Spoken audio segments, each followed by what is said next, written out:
Today, Mill Creek is booming, but 47 years ago, the only business here was the Rice family fruit stand. We had a huge garden, and we would raise a lot of produce. Alan Rice's family rented, farmed, and lived on about 1,000 acres at what is now the intersection of Bothell Everett Highway and 164th. I can still see where the house was. They didn't develop it. The fruit stand was right across the street.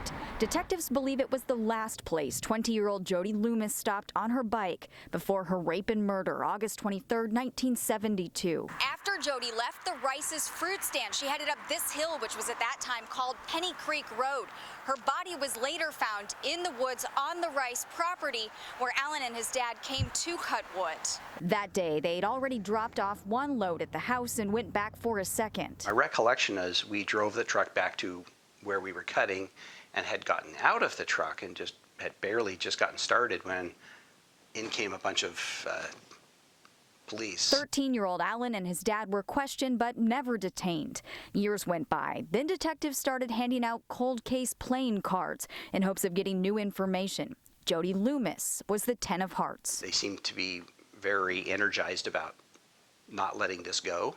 And so I voluntarily went into the courthouse and met with a couple of detectives, answered all their questions. They asked if they could take a DNA sample, and I volunteered one.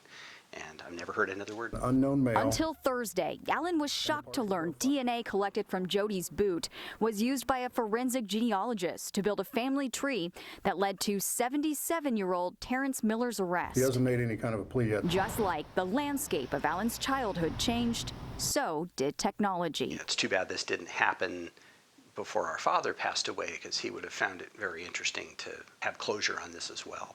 In Mill Creek, Joanna Small, Cairo 7 News.